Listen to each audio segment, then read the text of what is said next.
So first of all, thank you for inviting me here. So as Ansati said, I'm going to talk about transparent boundary conditions in fractal trees, and this is a joint work with a colleague of mine, Patrick Joly, and Adrien Seman, his former PhD student. So the original motivation for this model comes from the medical diagnostics, where sound propagation in lungs can be used in order to detect some lung disease. Mathematically and numerically, modeling this problem is very complex because of the complicated geometry of a lung, which you see here on the left. So in a very simplified setting, a lung can be viewed as a network of bronchioli immersed into the lung tissue. And the bronchiolar tree is actually a binary tree. It has a certain self-similar structure, and it has about 23 levels. So what we're going to do, we're going to simplify the model greatly. Yeah? We're going to look at the case when the width of the tubes, bronchiolar tube, tends to 0. So we're going to look at one-dimensional trees. We will assume a certain fractal structure, which I'm going to talk about a bit later. And moreover, we will assume that the tree is infinite, meaning that it has an infinite number of edges. And in this case, you can show that the three-dimensional wave equation on such a thin fractal network reduces to a certain weighted wave equation, where the weight mu preserves some of the information about the width of the bronchiolar tubes, original ones. So now let me explain you a bit more about the problems that we are going to look at. So we're considering p-adic trees. P-adic means that each of the edges has exactly p children. And with each of such trees, we associate two p-applets of numbers. The first p-applet, alphas, encodes some information about the geometry. So, and the self-similarity means that if the length of an edge is equal to L, then the lengths of its p children are correspondingly alpha 1L, alpha 2L, alpha 3L, and so on. And this rule is valid at any level of the tree and for any branch of the tree, as you can see. And then with each of the branch, we associate a positive number, which I will refer to as a weight. And this weight is also, in a certain sense, similar. So if the weight of a branch is equal to nu, then the weights of its children are p1 nu, p2 nu, mu1 nu, mu2 nu, mu3 nu, and so on. And this all defines a certain weight function on a tree. So surprisingly for lungs, these values have been measured in the 60s, and they're equal to this quantity. So we're looking at the acoustic pressure, which solves the following problem. Mu here is this function. So let me decipher it. So basically, we're looking at the function u that satisfies one-dimensional wave equation on each of the branches of the tree. And all the infinite system of equations is coupled through the continuity conditions in each of the vertices of the tree and the Kirchhoff condition. And the Kirchhoff conditions here have the following form. So the incoming flux is equal to the weighted sum of the outgoing flux. And that's where mu j, these weight ratios, come into play. So naturally, to pose the problem mathematically, you need also to equip it with some boundary conditions and initial conditions. So what we're going to do, we're going to work with Neumann boundary conditions at the infinite fractal boundary of the tree, which we will encode in the variational formulation. So first of all, let me introduce the space of the weighted function on the fractal tree. What are these functions? So to mu functions, these are functions that are L2 on each branch of the tree, and for which the following norm is finite. The sum will be denoted by this integral, and let me decipher it a bit. So what I take a compute L2 norm of u on the branch sigma, I multiply it by the weight associated to the branch sigma, and then I sum over all the branches. And in a similar manner, like classically, you introduce the space H1 mu, which are now functions continuous in the branches of the tree, in the vertices of the tree, for which the following norm is finite. Here mu is also present in the H1 semi-norm. And then with this, we now have a more rigorous way to pose the problem. So we're looking for the solution u, which at each point of time belongs to H1 mu, which satisfies the Dirichlet boundary condition in the root of the tree. vanishing initial conditions, and the following variational formulation. Here, all the test functions, they lie also in the space H1 mu and vanish in the root of the tree. Yeah? And that corresponds to the Neumann boundary condition, in a sense. So now that we have the problem, we can simulate it numerically. This was done by Adrian.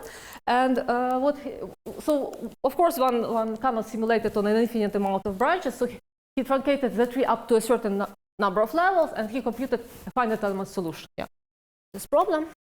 Let me show you what happens. Okay. Yeah. So now, what we're going to do, we're going to send the wave from the vertex of the tree. Yeah. Okay. And then, so pay attention to it. So you see that the wave hasn't reached yet the vertices. It hasn't reached yet the infinite fractal boundary of the tree, but there is a small reflection. Yeah. Now have a look what happens. And these reflections, they come from the inner vertices of the tree, and they remain in this tree for quite a long time. Okay. So this phenomenon is quite complicated. Yes, so you need to compute. So in order to capture all the way, on one hand, you need to make simulations a long time, but on the other hand, performing simulations on such a tree is quite heavy numerically. And our idea is very classical in the numerical analysis. Okay. The idea is to restrict numerical computations to a structurally finite domain. And now this slide is basically a primer in transparent boundary conditions.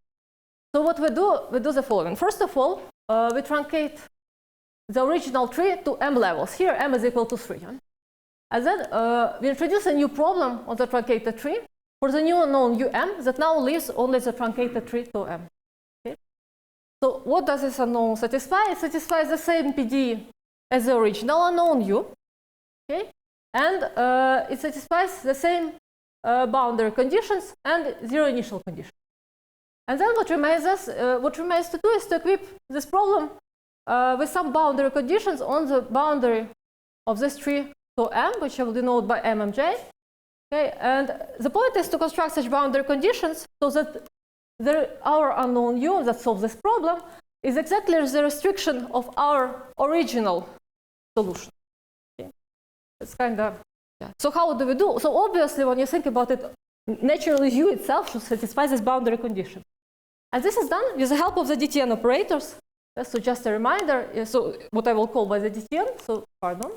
So the DTN operator, here bj associated to the vertex mj, it's a convolutional operator, hence the symbol dt, that acts on functions that depend on time. And what it does, so what you do, you take this v, you solve the weighted wave equation on this subtree. So, for example, here for j equal to 1, 2m1 as a subtree with the vertex, with the root vertex mm1. You put uv, so with the Dirichlet boundary condition in the vertex mm1 equal to v. Yeah? And then what you do, you compute the conormal derivative of uv in this vertex. And that's what it gives you the DTN. And the question is how to choose some boundary conditions. Then, in our case, to ensure that the restriction of the solution u is equal to um, it's basically like this. So far, what I haven't done anything. So now, instead of the original problem, I'm going to solve the problem that is posed on the truncated tree to m. So what one can see here is the variation formulation. I have the volumic term that lives only on the truncated tree, and the boundary term that comes from the integration by parts and which involves the DTN. And the point is that, of course, presented like this, I did nothing, I just integrated by parts. But the point is to find a representation for such DTN. And the difficulty with these operators is that they are convolution operators, they are non-local in time. And we have no closed form for their kernels or the Fourier Laplace transforms of their kernel. And, but what we are going to do, we are going to show that all these operators, they are related to what we call a reference DTN operator, which is a DTN operator associated to the root of the tree. Yeah, and the idea, so this is true because of the self-similarity of the tree. Because each of the subtrees will be similar to the original tree. So what we will call a reference DTN. So it's an operator, yeah, that sends the function g into the derivative of u, where at the root of the tree, yeah, where u is a solution of the boundary value problem with g being the Dirichlet data. Because the coefficients of this problem do not depend on time, it's a convolution operator. When we apply the Fourier Laplace transform, yeah, to it, it's a convolution operator with a convolution kernel lambda, and when we apply the Fourier Laplace transform to this, you obtain the product of the Fourier Laplace transforms of lambda and g, and it makes sense to introduce the symbol of the DTN operator, which is the Fourier Laplace transform of the convolution kernel lambda. Yeah, and using the scaling argument, what you can show is that all these DTNs that are related to these trees, they are related to the reference DTN operator, yeah, to a certain scaling. So this expression means that just their symbols related in this way. And the moral here is that if I want to approximate these operators, I need to find a way to approximate the reference DTN operator. So now what are we going to use? We're going to use the fact that the embedding of H1 mu into L2 mu is compact, which is not very trivial. But why it works is because our alphas, that are the self-similarity factors of the geometry, they're all contractive, meaning that the length of the longest path in this tree is finite. So everything behaves a little bit like in the classical, on the classical interval. And this means that the spectrum of our weighted Dirichlet Laplacian on the space V is exactly discrete. And I will denote by omega I squared its eigenvalues. I will range them in the increasing order. Yeah, and phi n as the corresponding eigenfunctions normalized to 1. And then what one can show is that the reference DTN operator, so it's a symbol of the DTN operator, it's a meromorphic function in D. It's analytic in the vicinity of 0, and it has the following partial fraction expansion. Yeah? So let us look at this closer. So what we have here, well, you've seen this, I think, several times already in this conference.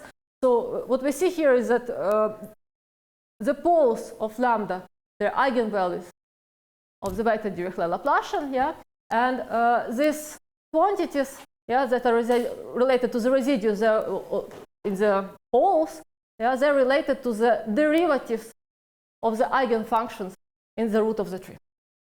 And this is also can be viewed as a corollary of the Herglotz-Nevanlinna representation for the Herglotz function minus omega minus 1 lambda. And why this representation is so nice? Yeah, it's because it's very easy to realize in the time domain. Recall that our original problem was time dependent. Yeah, and actually what we see here is that the symbol of the DTN operator can be represented through a linear combination of the symbols of the ODE solution operators. So what it means is that in order to realize this convolution in the time domain, what I need to do is to introduce auxiliary unknowns lambda n. Each of them is just ODE related to V. Yeah, and then I take their linear combination. So numerically, I cannot compute infinite number of terms. What I have to do, I truncate the series. And this is my approximation of the reference DTN operator. So what I did here, instead of infinite, all the terms in the series, I took n first terms.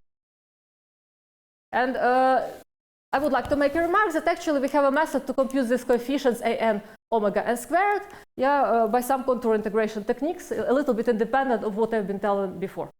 So if I want to compute a convolution of the reference DTN with the function v, I can do it. So now, what we have is that, so now let me show you the problems that we are going to solve. Yeah.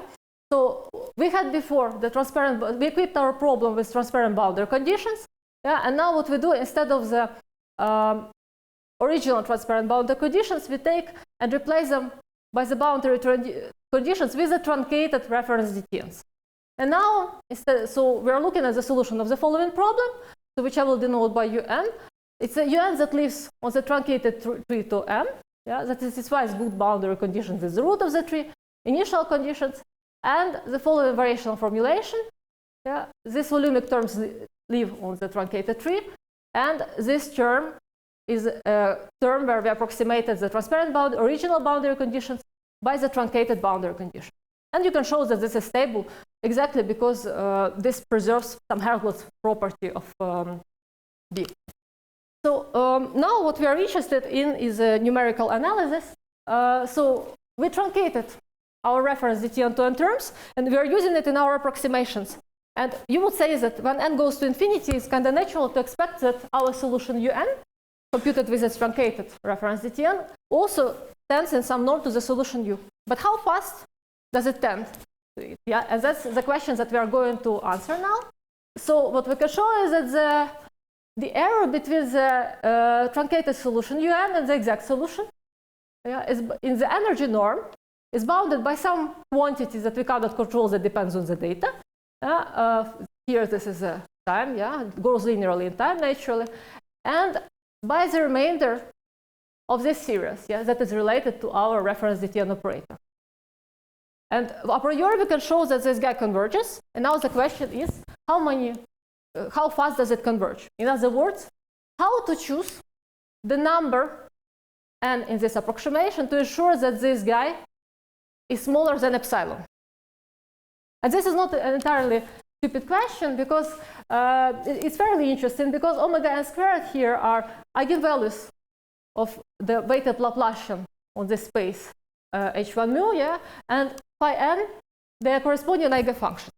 Okay, so what I'm now going to do, I'm going to try to find an explicit estimate on the remainder of the series in terms of n.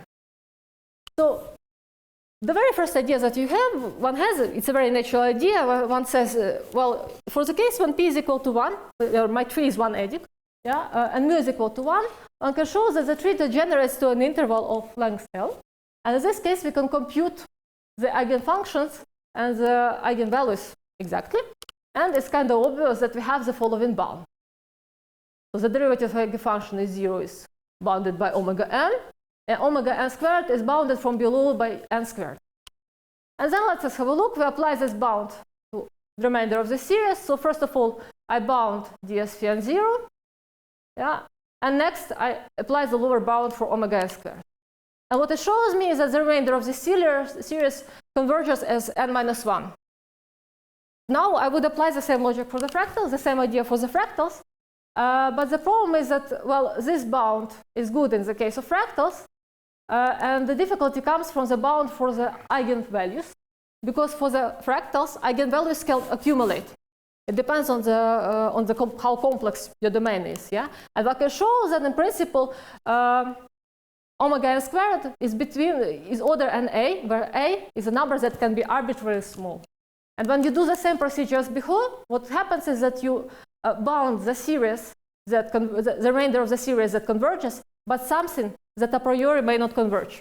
Take A equal to 1. So what we are going to do, we are going to change a little bit the viewpoint, and we actually adapted a bound of Barnett-Hassel. So the problem came from the eigenvalues, but what we are going to do, we are going to improve the bound on the eigenfunctions. And you can show that the following bound holds true. So what you do here, you take eigenfrequencies, the square roots of the eigenvalues, that lie at the distance eta from a certain given number w. And then you take all the derivatives of the eigenfunctions in 0 in the root of the tree. You take the square, yeah, of them, you sum, and what you can show is that this sum is bounded by w squared. And why it is helpful? Because this estimate does not depend on the number of the eigenfrequencies on the interval. Okay, that's why it will work. And that's why we are going to change the viewpoint. The first question that we asked is how to find an epsilon, the number of the terms in the truncated series, which will ensure that the remainder of the series is smaller than epsilon. And now I will ask a little bit different question. If I take all the eigenfrequencies on the interval from 0 to n, what will be my error? Okay. I don't know how many eigenfrequencies are there, but yeah, then the error is quantified by this quantity. And what we do here, we need to make these terms of Barnett-Hassel appear. So what we do, we split the interval from n to infinity into a countable number of intervals of length 1, each of them centered by integers, at the integers. And this gives me the following infinite series. And what you can see here, I'm almost there. I just inside the sum omega n is close to k. I plug it out, and I obtain exactly the terms that we need. And this shows me the following bound. So in other words, in order to obtain the error epsilon in the method, what we need to do, we need to take in the approximation all the eigenfrequencies that are smaller than epsilon minus 1. Now the question is, how many do we have to take? The answer is, of course, the number of eigenfrequencies that are smaller than epsilon minus 1.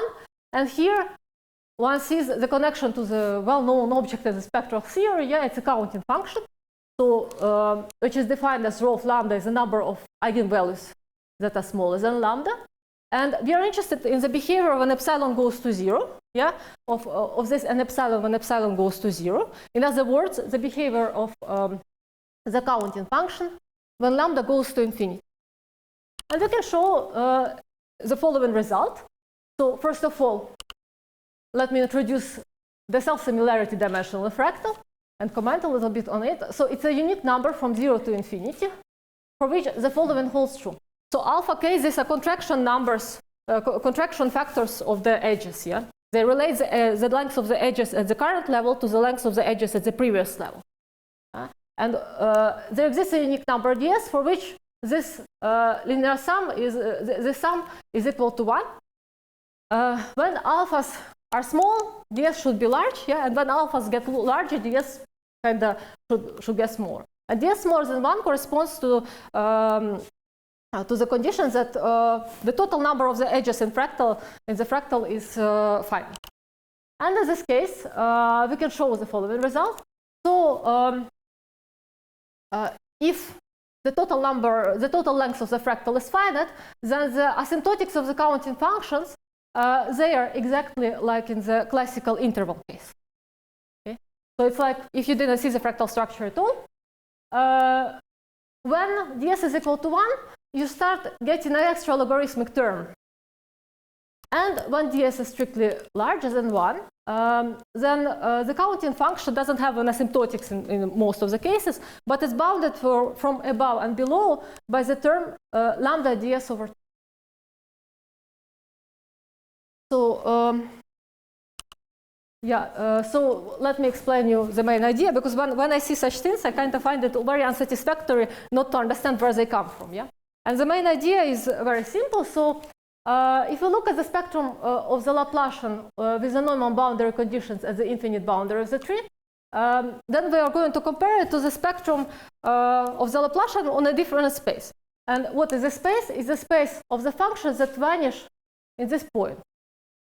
And the point is that when you compare the space Vd to V, you see that they're different only by a finite dimensional subspace, which means that in a certain sense, at least asymptotically, you expect the spectrum of sigma V be close to the spectrum of the Laplacian on this space Vd. What is nice about this space is because each of the functions in Vd can be represented as h10 function plus a function from the space V, but now on the subtree still k. And what's nice is, in this case, the spectrum on Vd is a union of the spectrum of the Laplacian h10 on the interval, which we know, and the union of the spectrum of the Laplacian on the space V, but associated to the subtree to k. And because the trees to k, they're related to the original tree by certain scaling, you can also rescale the spectrum. And this also holds for the counting function. And what you can obtain, you obtain the following equation for the counting function. So here is the counting function for the interval. Here you can see the counting function, but for the subtrees. And here is the correction term. And now, where do we get this behavior of the counting function? So we do the ansatz. We assume that the counting function behaves like a polynomial, which is reasonable to think, because it's the case for the control domains in Rn. We plug in this ansatz into the equation. We put all the terms with lambda d on the left and the remaining terms on the right. And now what we do, we match the powers. And you see that d is already larger than 1/2 because the largest power here is 1/2. So there are two possibilities. Either d is equal to 1/2, and in this case, this quantity is equal to L over P. Yeah, it's strictly positive, which means that this quantity is smaller than 1. And in this case, we are like the interval, or d is larger than 1/2. But this is possible much in the powers only if the term in front of it vanishes. So d is actually the spectral dimension divided by. So when we, I will then jump to the remainder term. So finally, summarizing everything that we obtained, we can show the following result: that this quantity that controls the error of the truncated boundary conditions, it decays with n, and we can show the convergence rates of the decay. So when we don't see the fractal structure of our tree, that this Rn decays as order n-1, when ds, the spectral dimension, is equal to 1, then we get an extra logarithmic term. But unfortunately, when we see when the fractal tree becomes more and more complicated, the decay of this quantity is really slow. So it's order n1 minus ds. So I'm out of time. Thank you so much for your attention.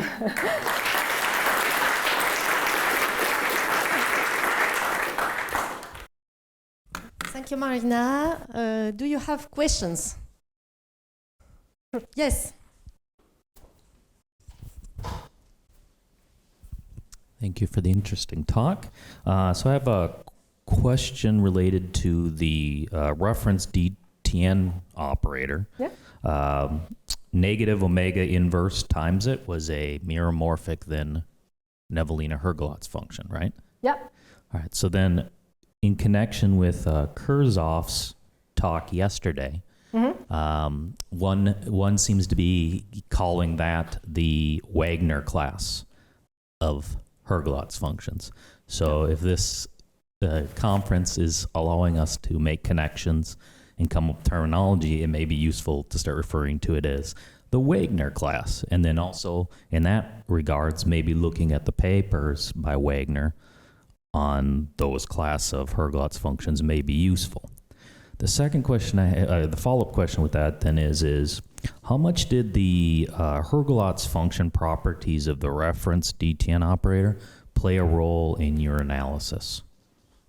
So the answer to the first question, it was more of a comment. Yeah, thank you. Yeah, I will have a look at it. And for the second question, yeah, it plays an extremely important role because you see, the stability of these truncated boundary conditions actually is assured by the Herglotz property of this truncated DTN. So when we truncate, we preserve the Herglotz property, as that preserves the stability of the whole problem. Okay. Quickly follow up on that. Does it play a role in the asymptotics as well, the spectral asymptotics? Well, to be honest, I don't think so. Yeah, we never used it. Okay. Thank you. Thank you. Maybe we will switch to the last talk. Thank you, Maryna, again.